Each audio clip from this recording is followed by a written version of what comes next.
کے بیٹے فتح علی جو مشہور ہے سلطان ٹیپو سے، وہ سامنے آئے اور انہوں نے انگریز کے سامنے ہتھیار نہیں ڈالا اور پوری جواں مردی کے ساتھ وہ جنگ کرتے رہے، لڑتے رہے، یہاں تک کہ ان کے اندر بھی کچھ لوگ غدار پیدا ہوئے اور آخر 1799 میں ان کی شہادت ہو گئی۔ یہ دیکھیے سلسلہ چل رہا ہے، جنگ ختم نہیں ہو رہی ہے، یہ آگے بڑھ رہا۔ یہی وقت تھا کہ ایک انگریز حضرت ٹیپو سلطان کی لاش پر کھڑا ہو کر کیا کہا تھا کہ آج سے ہندوستان ہمارا ہے اور کسی کی طاقت نہیں کہ اپنے پنجوں کو میرے پنجے میں ڈال کر کے مقابلہ کر سکے۔ اس نے یہ آواز بلند کی دشمن۔ اسی طرح سے یہ مشعل اور یہ چراغ جو آزادی کے حضرت شاہ عبدالعزیز محدث دہلوی رحمۃ اللہ علیہ کے فتوے جہاد سے شروع ہوا تھا، یہ مشعل چلتا رہا، بڑھتا رہا، یہاں تک کہ ہر دور سے گزرتے گزرتے یہ 1947 میں آ کر کے پہنچا اور ہمیں یہ دن اور ہمیں یہ موقع ملا کہ آج ہم آزادی کے ماحول میں، آزادی کی فضا میں سانس لے رہے ہیں۔ لیکن ہمیں یہ یاد رکھنا چاہیے کہ یہ اچانک نہیں ہوا ہے، بلکہ اس کے پیچھے ہمارے اکابر کی، ہمارے بزرگوں کی، ہمارے علماء کی بڑی قربانی ہے۔ آپ کو یہ تفصیل سے سنانے کا موقع نہیں۔ شاہ صاحب رحمۃ اللہ علیہ، شاہ عبدالعزیز محدث رحمۃ اللہ علیہ کے وصال کے بعد ان کے خاص شاگرد سید احمد شہید رحمۃ اللہ علیہ اور شاہ اسماعیل شہید رحمۃ اللہ علیہ، یہ دونوں ان کے خاص روحانی شاگرد تھے۔ ان کو انہوں نے تیار کیا اور اپنے استاد کی مشن کو انہوں نے آگے بڑھایا۔ یہی دو ہیں جن کی قیادت میں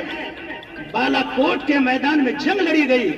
اور یہ اسی کی تیاری تھی، آگے کے لیے اس کا پیش خیمہ تھا یہ، لیکن آخر وہ جنگ تو ناکامی پر ختم ہو گئی اور یہ لیکن سلسلہ ختم نہیں ہوا۔ پھر انہوں نے افراد کو جمع کیا اور ایک جماعت بنی اور ہوتے ہوتے یہ 1857 میں آ کر کے پھر ایک جماعت تیار ہو گئی جس میں غیر مسلم ہندو بھائی بھی شامل ہوئے اور پھر دونوں مل کر کے یہ جنگ آزادی کو ہم لوگوں نے حاصل کیا۔ یہ ہمارے لیے اور یاد رکھنے کی چیز ہے اور ہم اپنے اکابر کی قربانی کو یاد رکھیں۔ آج ہمیں یہ موقع ملا ہے کہ اپنے بزرگوں کے واقعات کو اور ان کی قربانی کو یاد کر کے ہم ان کو خراج عقیدت پیش کرتے ہیں۔ اور جو آج یہ جو مفروضہ اور یہ سازش جو کی جا رہی ہے کہ ہماری اس بڑے حصے کو ختم کیا جا رہا، ہم کو تاریخ سے کاٹ کر کے صرف درمیان سے سنایا جا رہا ہے کہ 1857 سے جنگ آزادی کا نقطہ آغاز ہوا، نہیں، 1757 میں جب سراج الدولہ نے پلاسی کے میدان میں انگریز سے مقابلہ کیا اس وقت اس کا آغاز ہو چکا ہے۔ ہمیں اس تاریخ کے حصے کو یاد رکھنے کی ضرورت ہے۔ اللہ ہمیں اور ہمارے مسلمان بھائیوں کو اس طرح کے واقعات کو اور اس تاریخی حقیقت کو یاد رکھنے کی توفیق دے اور ہم لوگوں کو بتائیں، آنے والی نسلوں کو بتائیں کہ ہمارے اکابر نے ملک کے لیے، وطن کے لیے کیسی قربانی دی ہے۔ اور آج اگر ہماری وفاداری پر کوئی عمل اٹھاتا ہے تو ان کو ہماری تاریخ سے سبق لینا چاہیے کہ ہمارے اکابروں کی یہ دین ہے اور